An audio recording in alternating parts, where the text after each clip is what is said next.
December থেকে আগামী বছরের জুনের মধ্যে নির্বাচন ঐক্যমত্য কমিশনের বৈঠকে প্রধান উপদেষ্টা সংস্কার দ্রুত এগিয়ে নেয়ার তাগিদ।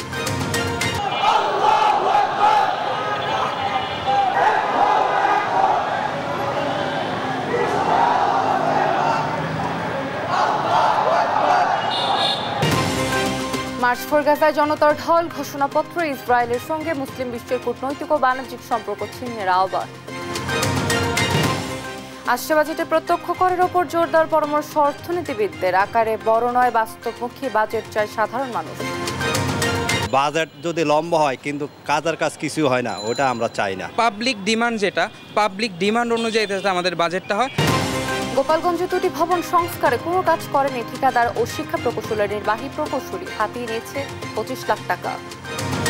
না, এরকম কোনো রিপেয়ারিং এর কাজ কোনো কিছুই হয়নি। পরে যে ছাদ আমরা যেখানে ক্লাস করি বেঞ্চের উপরে পুরোটাই ভাঙা। নোয়াখালীর সুবর্ণচরে বিশুদ্ধ পানির তীব্র সংকট, মিলছে না গভীর নলকূপে, অপরিকল্পিতভাবে নলকূপ স্থাপনে নেমে গেছে পানির স্তর। পরমাণু ইস্যুতে যুক্তরাষ্ট্র ইরানের প্রথম দফার বৈঠক সফল, আলোচনায় গিয়ে নিতে সম্মত উভয় পক্ষ, আশার আলো দেখছে ইরানিরা। এবং নারী ওয়ানডে বিশ্বকাপ বাছাই পর্বে আয়ারল্যান্ডের বিপক্ষে মাঠে নামবে টাইগ্রেসরা। লাহোরে ম্যাচ শুরু বাংলাদেশ সময় বেলা 3টায়।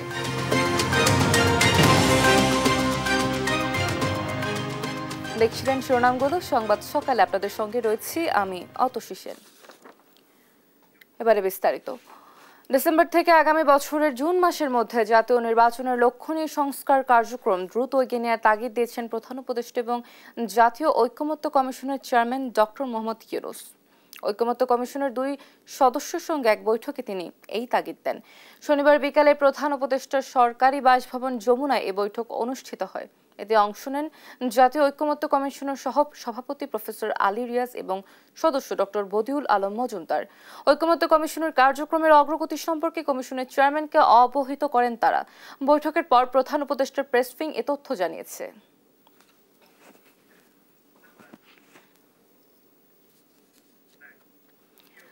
ফিলিস্তিন ইসরায়েলি বর্বরতার বিরুদ্ধে মুসলিম বিশ্বকে ঐক্যবদ্ধ হওয়ার আহ্বান জানিয়ে শেষ হলো মার্চ ফর গাজা কর্মসূচি। ইসরায়েলের সঙ্গে সব ধরনের সম্পর্ক ছিন্ন করার আহ্বান জানিয়ে শনিবার ঘোষণাপত্র পাঠ করে ফিলিস্তিনিদের জন্য দোয়া করা হয়, যেখানে সারা দেশ থেকে অংশ নেয় লাখো জনতা। নিয়াজ মোর্শেদকে সঙ্গে নিয়ে রাজধানীর সোহরাওয়ার্দী উদ্যানে প্যালেস্টাইন সলিডারিটি মুভমেন্টের মার্চ ফর গাজার খবর জানাচ্ছেন জান্নাতুল মোহনা। নির্মমভাবে মারছে মানুষ ইসরায়েল সৈন্য, বিশ্ব মুসলিম তোমরা শুধু তাকিয়ে দেখো।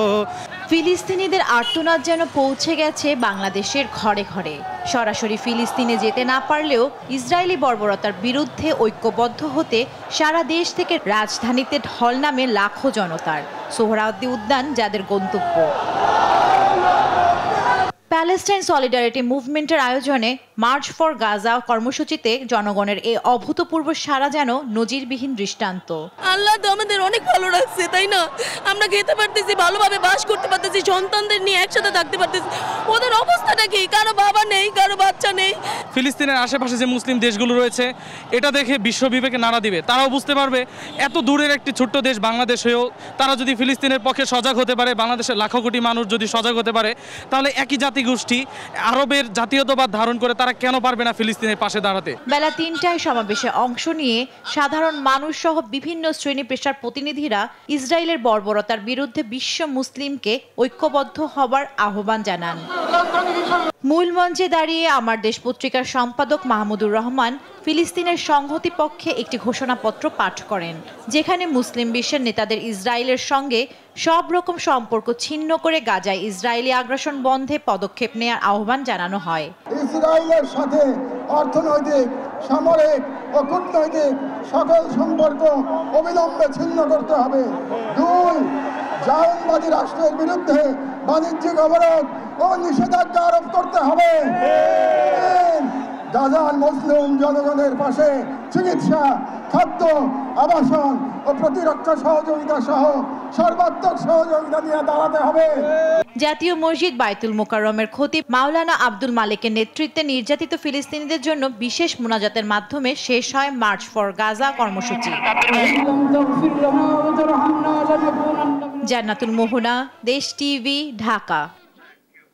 প্রবৃদ্ধি ধরে রাখতে আসছে বাজেটে রাজস্ব আদায়ের লক্ষ্যমাত্রা একটি বড় চ্যালেঞ্জ অন্তর্বর্তী সরকারের। মূল্যস্ফীতি কমাতে আর অর্থনীতির দুরবস্থা দূর করতে তাই প্রত্যক্ষ করের ওপর নজর বাড়ানোর পরামর্শ অর্থনীতিবিদদের। সাধারণ মানুষও চায় আকারে বড় নয় বাস্তবমুখী বাজেট। ইশাদ সোহেলের ক্যামেরায় এম এ আজিমের রিপোর্ট। আসছে 2025-26 অর্থ বছরের বাজেট ঘোষণা। রাজনৈতিক সরকার না থাকায় এবার জাতীয় সংসদে উপস্থাপন হচ্ছে না বাজেট। অর্থ উপদেষ্টার ঘোষণায় সংক্ষিপ্ত যে বাজেট আসছে তা কতটুকু জনগণের প্রত্যাশা পূরণ করবে? অর্থনীতির দুরবস্থা দূর করতেই বা কেমন হওয়া উচিত এবারের বাজেট? মূল্যস্ফীতিতে শেখ হাসিনা সরকারের আমল থেকেই টালমাটাল বাজার। সরকার পতনের পর তারল্য সংকটে দুরবস্থায় ব্যাংক খাত, নিম্নমুখী রপ্তানি ও তলানিতে থাকা রিজার্ভ পুনরুদ্ধার চলমান এখনও। এরই মধ্যে 2025-26 অর্থ বছরের বাজেট ঘোষণার চাপ অন্তর্বর্তী সরকারের মাথায়। তবে এবার বাজেটের আকার বড় না করে বাস্তবমুখী বাজেট দেখতে চায় সাধারণ জনগণ। খেটে খাওয়া মানুষেরও প্রত্যাশা বাজেটে স্বস্তি ফিরুক বাজার ও দেশের অর্থনীতিতে। না, বাজেট সম্পর্কে কিছু বুঝি না। আমরা তেল মেল ডাল চাইলে আমরা মূল্য কম হইতো, আমরা খায়া ফেরা বাচ্চা থাকতাম। বাস্তবমুখী এবং শর্ট হলে ভালো হবে, একটাই কারণ যে বাজেট যদি লম্বা হয় কিন্তু কাজের কাজ কিছু হয় না, ওটা আমরা চাই না। বাজেটটা যাতে আরও ভালো হয়, পাবলিক ডিমান্ড অনুযায়ী যাতে আমাদের বাজেটটা হয়। অর্থনীতি নিয়ে গবেষণা প্রতিষ্ঠান সেন্টার ফর পলিসি ডায়ালগের এ গবেষক মনে করেন মূল্যস্ফীতি কমাতে বাজেটে প্রত্যক্ষ করের উপর নজর বাড়াতে হবে সরকারের।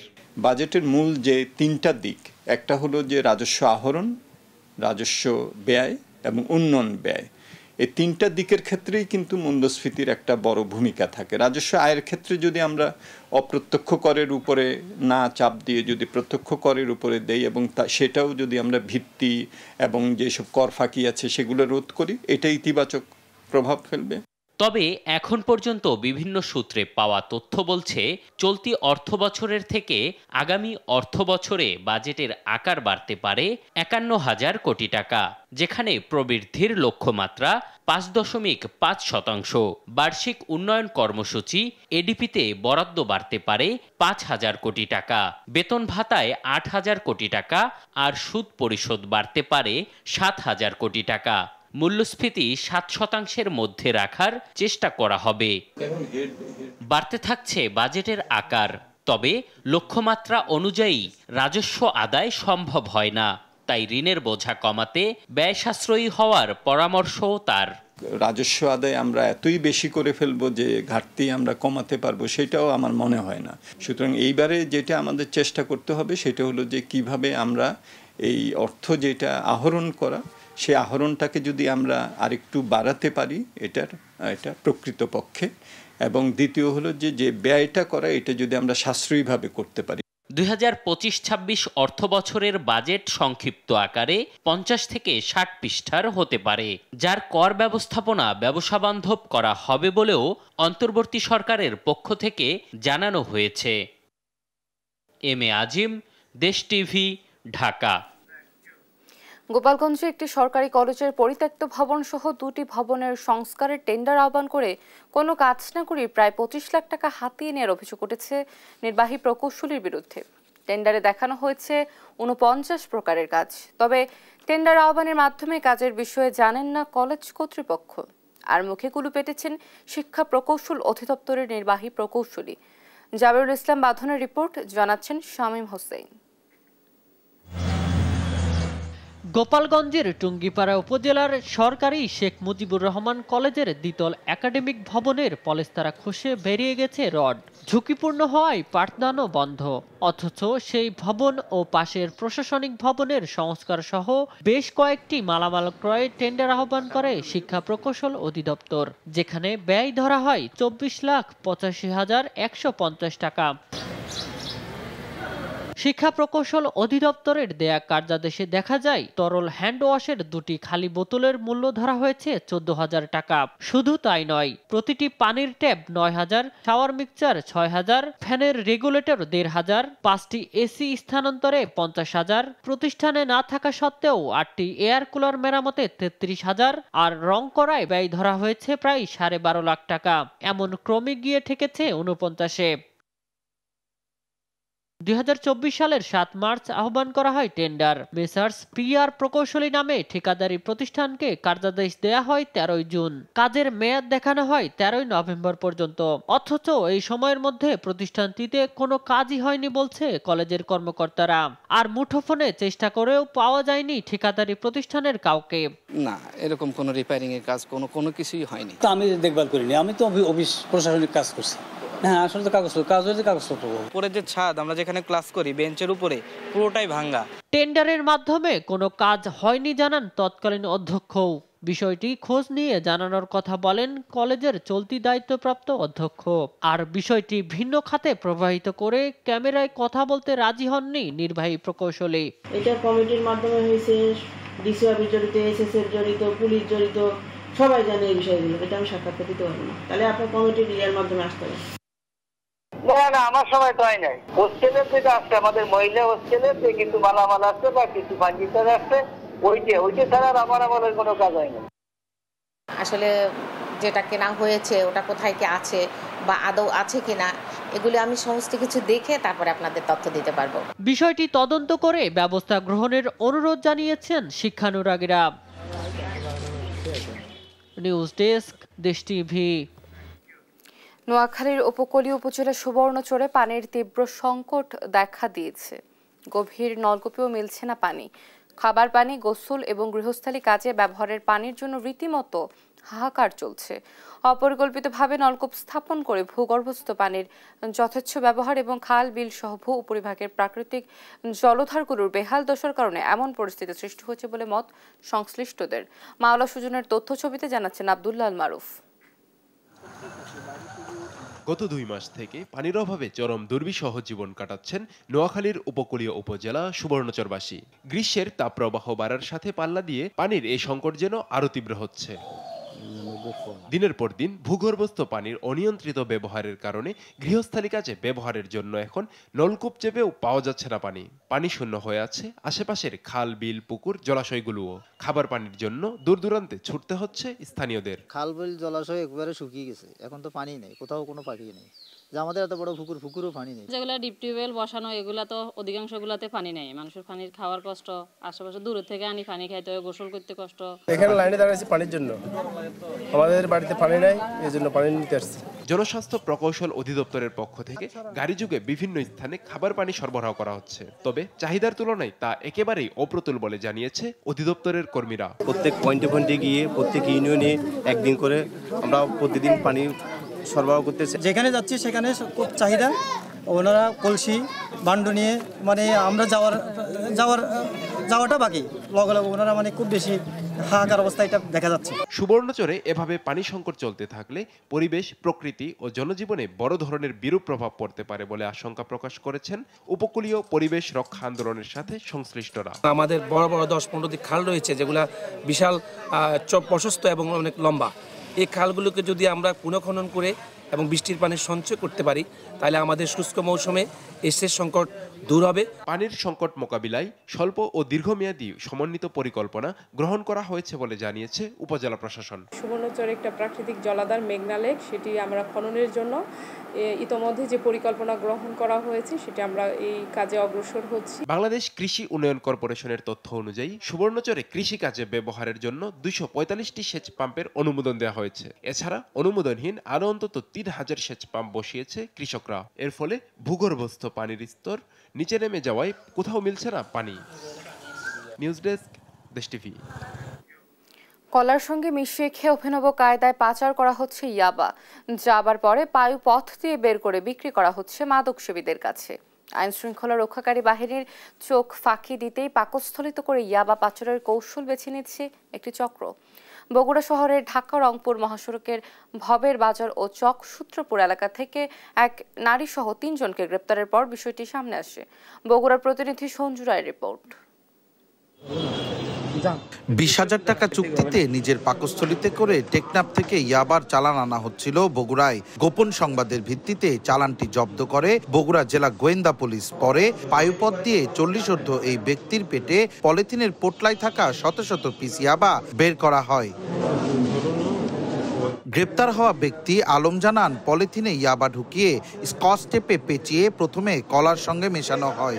সেখান থেকে 34 পোটলা ইয়াবা গিলে খান তিনি। প্রতি পোটলায় 50 পিস করে 1,700 পিস ইয়াবা তার পাকস্থলিতে নেন আলম। এই কাজের জন্য তার 20,000 টাকা পাওয়ার কথা ছিল। গিলে খাইছি গেলাম তো এখান থেকে বগুড়া থেকে যায়, ওখান থেকে এরা পাড়াই দিল, যায় আমি কলা দিয়ে খাইয়া যায় চলে আসার পরে ছাড়েরা দেব। পুলিশ জানায়, গ্রেপ্তারের পর আলম প্রথমে অস্বীকার করলেও শহরের একটি বেসরকারি হাসপাতালে নিয়ে এক্স-রে করার পর তার পাকস্থলিতে ইয়াবা থাকার বিষয়টি নিশ্চিত হয় পুলিশ। পরে চিকিৎসকের পরামর্শে দুপুর পর্যন্ত 15 পোটলায় থাকা 750 পিস ইয়াবা উদ্ধার করা হয়। উক্ত সংবাদের ভিত্তিতে আমরা সন্দেহজনকভাবে ওখান থেকে 2 জনকে আমরা আটক করি। প্রাথমিক জিজ্ঞাসাবাদে আমরা প্রাথমিকভাবে তার দেহ তল্লাশি করে তখন তার কাছে আমরা পাই নাই। পরবর্তীতে তাদের স্বীকারোক্তি অনুযায়ী আমরা জানতে পারি যে আপেল নিজে স্বীকার করে যে সে বিশেষ কায়দায় তার পেটের ভিতরে 34টি টুপলাই ইয়াবা পেটের ভিতরে প্রবেশ করিয়ে এগুলো নিয়ে আসছে। জুলাই আগস্ট অভ্যুত্থানের একাধিক মামলার আসামি পলাতক যুবলীগ নেতা ও বগুড়া পৌরসভার সাবেক কাউন্সিলর আব্দুল মতিন সরকারের অর্থায়নে মাদকের এই কারবার চলছে বলে দাবি পুলিশের। সঞ্জু রায়, দেশ টিভি, বগুড়া। বর্ষবরণ আনন্দ শোভাযাত্রা 1432 নৎসাতের প্রতিবাদে রাতে মানববন্ধন করেছে ঢাকা বিশ্ববিদ্যালয়ের চারুকলা অনুষদ। আগুনে পোড়ানো ফ্যাসিবাদের মুখায়ব শান্তির পায়রা মোটিভ ছাড়াই উদযাপন করা হবে নববর্ষের আনন্দ শোভাযাত্রা, জানিয়েছেন চারুকলা অনুষদের ডিন অধ্যাপক আজহারুল ইসলাম শেখ। এদিকে আগুনের ঘটনা তদন্তে চারুকলা ডিনকে আহ্বায়ক করে 4 সদস্যের কমিটি গঠন ও অজ্ঞাত ব্যক্তিদের আসামি করে শাহবাগ থানায় মামলা করেছে ঢাবি প্রশাসন। আরো জানাচ্ছেন সহকর্মী NI নাহিদ।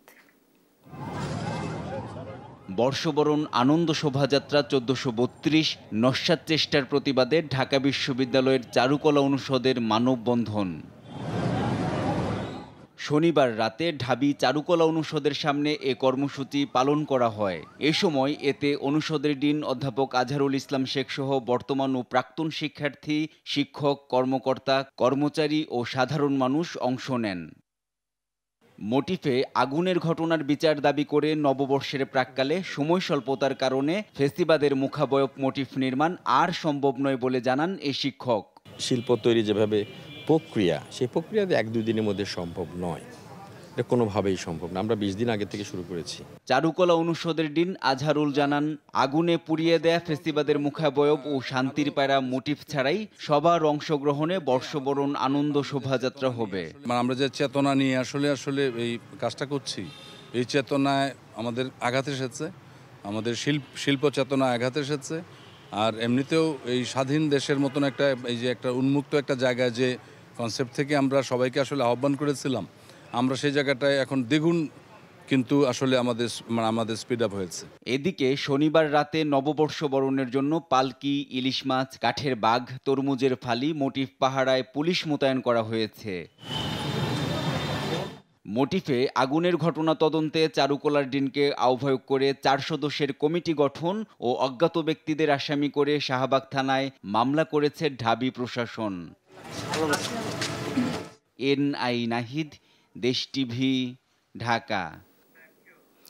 পুরনোকে বিদায় এবং নতুন উদ্দীপনায় পথ চলার বার্তা নিয়ে আসছে বাংলা নতুন বছর। ঐতিহ্যবাহী লোকজ আচার অনুষ্ঠানের সমন্বয়ে নতুন বর্ষকে বরণ করতে দিন রাত ব্যস্ত সময় পার করছেন বিভিন্ন জেলার সাংস্কৃতিক কর্মীরা। যশোর, ময়মনসিংহ, কক্সবাজার ও কুমিল্লা থেকে সহকর্মীদের পাঠানো তথ্যচিত্র বিস্তারিত জানাচ্ছেন শামীম হোসেন। পহেলা বৈশাখকে স্বাগত জানাতে প্রস্তুত বাঙালি সংস্কৃতিভূমি যশোর। ঐতিহ্যের ধারাবাহিকতায় প্রতি বছরের ন্যায় এবারও চলছে নানা প্রস্তুতি। বিশেষ করে উৎসবের প্রস্তুতিতে উদীচী, বিবর্তন সহ বিভিন্ন সাংস্কৃতিক সংগঠনে চলছে নাচ, গান, নাটক ও গীতিনাট্যের মহড়া। সেই সঙ্গে চলছে শোভাযাত্রার জন্য পুতুল, পাখি, মুখোশ, পাপেট, ফেস্টুন তৈরির কাজ। এবারের পয়লা বৈশাখের আয়োজনে বড়দের নাটক, ছোটদের নাটক, বড়দের কবিতা আবৃত্তি এবং ছোটদের কবিতা আবৃত্তি থাকছে। আমাদের শিশুদের পরিবেশনা সব ক্ষেত্রে একটা ব্যাপক প্রস্তুতি চলছে, পাশাপাশি সাজসজ্জার কাজ, সবকিছু মিলে ব্যস্ত সময় পার করছে যশোরের সাংস্কৃতিক অঙ্গন। বাংলা নববর্ষ 1432 উদযাপনে বিভাগীয় নগরী ময়মনসিংহে চলছে সাদামাটা আয়োজন। শনিবার সকালে গিয়ে নতুন বাজার বাংলাদেশ উদীচী শিল্পগোষ্ঠী কার্যালয়ে দেখা যায় বাংলা নববর্ষ উদযাপনে কাজ করছেন শিল্পীরা। তাদের আয়োজনে সোমবার সকাল 7টায় নগরীর কৃষ্ণচূড়া চত্বর থেকে আনন্দ শোভাযাত্রা শুরু হয়ে কাচারিঘাট গিয়ে শেষ হবে। এই বছরে আমাদের একটু সীমাবদ্ধতা রয়েছে এবং প্রশাসন থেকে সিদ্ধান্ত নেওয়া হয়েছে যে এটা এখান থেকে হবে না, এটা আখতারুজ্জামান কলেজ থেকে শুরু হবে। আমরা 7টায় রেলওয়ে কৃষ্ণচূড়া চত্বর থেকে আমরা র্যালিতে বের করব এবং সেই র্যালিতে আমাদের লোক সংস্কৃতি, বাঙালি সংস্কৃতির যে আমাদের চিত্রটা আমাদের সামনে থাকে, হিন্দু, মুসলমান, বৌদ্ধ, খ্রিস্টান সেই যে সম্প্রীতি, সেটার একটা মেলবন্ধন আমরা সেখানে ঘটাবো। বাংলা বর্ষবরণকে কেন্দ্র করে কক্সবাজারে ব্যাপক প্রস্তুতি নিচ্ছে সংস্কৃতি কর্মীরা। কক্সবাজারের সাংস্কৃতিক সংগঠন সমূহের সম্মিলিত সাংস্কৃতিক মোর্চা হিসেবে গঠন করা হয়েছে পহেলা বৈশাখ উদযাপন পরিষদ। এদিকে কুমিল্লা জেলা প্রশাসকের আয়োজনে বর্ষবরণে আনন্দ শোভাযাত্রার প্রস্তুতি গ্রহণ করা হয়েছে। সকল স্কুল ও কলেজ, বিভিন্ন সংগঠনের ব্যানারে কোমলমতি বাচ্চাদের নিয়ে এবার কুমিল্লা ভিক্টোরিয়া কলেজ মাঠ থেকে একত্রিত হয়ে আনন্দ শোভাযাত্রা অনুষ্ঠিত হবে। এবারের শোভাযাত্রা অন্যান্য বারের তুলনায় শঙ্কামুক্ত ও সত্যিকারের বৈশাখী আমেজের মধ্য দিয়ে উদযাপিত হবে, এমনটাই প্রত্যাশা সবার। শামীম হোসেন, নিউজ ডেস্ক, দেশ টিভি। পার্বত্য জেলা বান্দরবানে বিশ্ব উৎসবকে কেন্দ্র করে জমে উঠেছে তঞ্চঙ্গাদের সবচেয়ে আকর্ষণীয় প্রাচীনতম ঘিলা খেলা। শনিবার সকালে নদীতে ফুল ভাসানোর পর ঘিলা খেলায় অংশ নিতে 3 পার্বত্য জেলা থেকে ছুটে আসেন শত শত প্রতিযোগী। খেলাকে ঘিরে বান্দরবানে চলছে উৎসবের আমেজ। সহকর্মী আবুল বাশার নয়নের রিপোর্ট, জানাচ্ছেন শামীম হোসেন। ঘিলা তঞ্চঙ্গাদের মতে একটি পবিত্র ফল, জঙ্গলি লতায় জন্মানো এক প্রকার সিম জাতীয় লতার বীজ। ঘিলা খেলা তঞ্চঙ্গাদের শত বছরের ঐতিহ্যবাহী একটি খেলা। নারী পুরুষ উভয়েই এই খেলায় অংশ নেন। গোল্ড কাপ নামে এই ঘিলা খেলার টুর্নামেন্টের আয়োজন করা হয়। দেশের পরিস্থিতি উন্নতি হওয়ায় এবার বান্দরবানে গোল্ড কাপ টুর্নামেন্টে 3 পার্বত্য জেলার 37টি দলের নারী পুরুষ অংশ নেয়। শনিবার সন্ধ্যার পর শুরু হয়ে সাংস্কৃতিক অনুষ্ঠানের পাশাপাশি এই ঘিলা খেলা চলে গভীর রাত পর্যন্ত। 3 পার্বত্য জেলা মিলে আজকের এই ঘিলা খেলা আয়োজন করা হয়েছে এবং তঞ্চঙ্গা জাতির মিলন মেলা বললে চলে। ঘিলা খেলাটা হচ্ছে আমাদের ঐতিহ্য ধরে রাখার জন্য, এটা হচ্ছে আদিম যুগ থেকে চলে আসছে। এদিকে একই দিন বিকেলে বান্দরবানের রেইসা উচ্চ বিদ্যালয় মাঠে এই গোল্ড কাপ টুর্নামেন্ট দেখতে যান অন্তর্বর্তী সরকারের আইন উপদেষ্টা ডক্টর আসিফ নজরুল। এ সময় তিনি বলেন, বাংলাদেশের সকল নাগরিকের সমান অধিকার। বর্তমান সরকার কাউকে ছোট করে দেখতে চায় না। বাংলাদেশে যারা আছেন আমরা সবাই বাংলাদেশের নাগরিক, সবার সমান অধিকার, সবাই সমান সুযোগ পাবে, সবাই সমান স্ট্যাটাস, সবাই সমান অধিকার।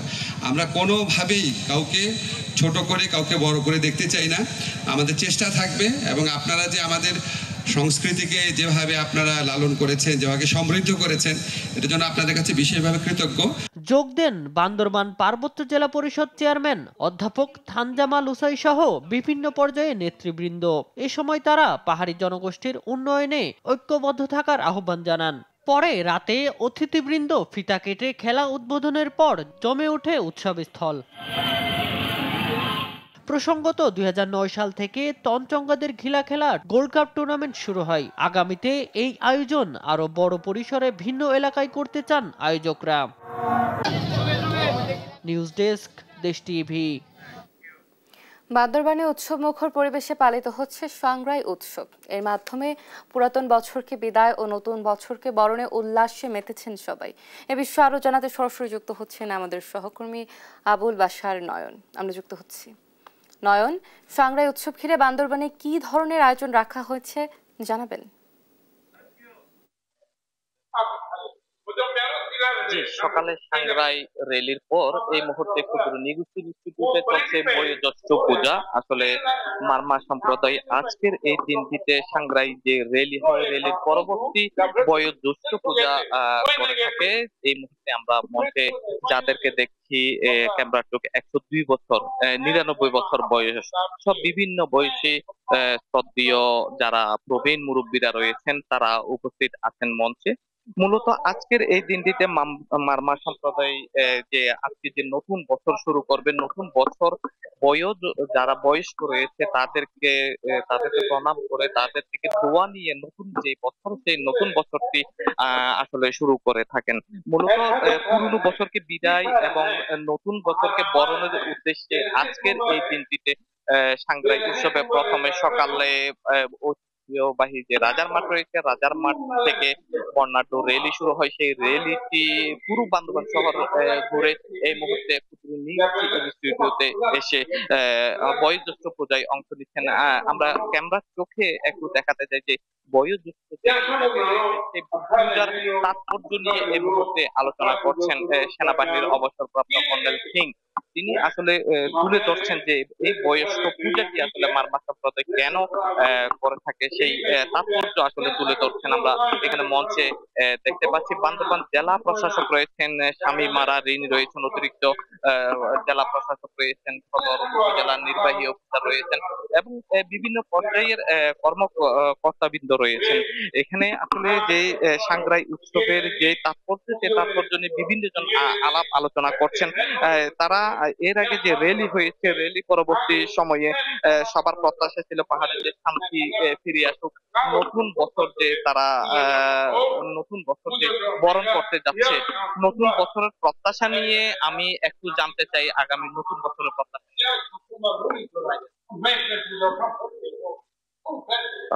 আমাদের উৎসব উদযাপন কমিটির মাধ্যমে আমাদের বান্দরবান পার্বত্য জেলার সহ গোটা বাংলাদেশের উৎসব পালিত হচ্ছে। এটার মূল লক্ষ্য হলো যে পুরাতন বছরকে বিদায় দিয়ে নতুন বছরকে বরণ করা। সেই বরণ উপলক্ষে মূলত এই অনুষ্ঠান। এই মুহূর্তে যে অনুষ্ঠানটি হচ্ছে সেটা হলো বান্দরবান পার্বত্য জেলার যারা বয়স্ক, যারা পূজনীয় ব্যক্তি, তাদেরকে পুজো দেওয়ার অনুষ্ঠান চলছে। এখানে যারা উপস্থিত আছেন তাদের মধ্যে 102 বছর আছে, 99 বছরের বয়স্ক ব্যক্তিত্ব আছেন। তারা বান্দরবান পার্বত্য জেলার তাদের স্ব আসনে ব্যক্তিত্বের অধিকারী ছিলেন। তো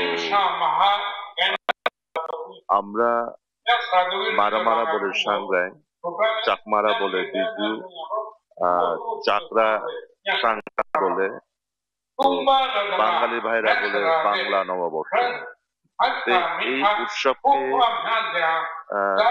এই উৎসব মূলত একটি অসাম্প্রদায়িক, কালের বিবর্তনে এটা একটি বাংলাদেশে বা যারা যে ভূখণ্ডে বসবাস করছে এই ভূখণ্ডের একটা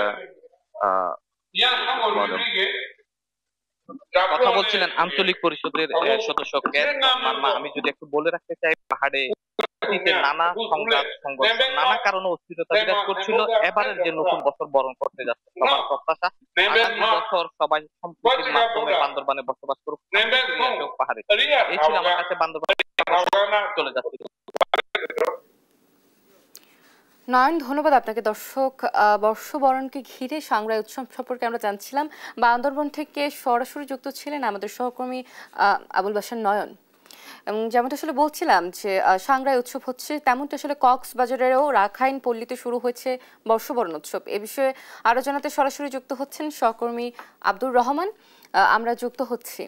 আব্দুর রহমান, রাখাইন পল্লীতে উৎসবের আমেজ কেমন দেখছেন জানাবেন? ধন্যবাদ আপনাকে। আপনি যথার্থ বলেছেন, কক্সবাজার পর্যটন শহর এবং এখানে অসংখ্য রাখাইন সম্প্রদায়ের লোকজন রয়েছে। তারা তাদের আজকে বৌদ্ধকে স্নানের মধ্য দিয়ে তাদের প্রোগ্রাম তাদের সবার অনুষ্ঠানটা শুরু হচ্ছে। এবং আজকে আমি আপনাকে যেটা জানা যাচ্ছে, কক্সবাজারে তাদের 3 দিন ব্যাপী প্রোগ্রাম রয়েছে। আজকে হচ্ছে বৌদ্ধকে স্নান, এবং দ্বিতীয় দিন হচ্ছে যে ওনাদের শরবত পান, এবং তৃতীয় দিন ওনাদের মূল পয়লা বৈশাখের দিন হচ্ছে মূল প্রোগ্রাম এবং ওনাদের যে অনুষ্ঠানটি হয়। এবং কক্সবাজারের এটি অনেক পুরাতন, 1931 সালে প্রতিষ্ঠিত একটি টেম্পল। এখানে অনেক পুণ্যার্থীরা সকাল থেকে এসেছেন, তারা বুদ্ধকে স্নানের মধ্য দিয়ে তারা তাদের কার্যক্রম শুরু করেছেন। আমরা অনেক যুবক যুবতী যারা রয়েছেন তারা বুদ্ধ স্নানের মধ্য দিয়ে তারা তাদের কার্যক্রম শুরু করে। আমার সামনে একরাঙের প্রধান পুরোহিত যিনি উনি রয়েছেন, ওনার সাথে আমরা এখন ওনাদের প্রোগ্রাম নিয়ে কথা বলবো। যদি বুদ্ধ আপনি বলতেন এখানে আপনাদের কি কি আয়োজন রয়েছে, আমাদের যদি দর্শনার্থীদের জন্য, দেশবাসীর জন্য জানান আপনি। আজকে হচ্ছে 13 তারিখ,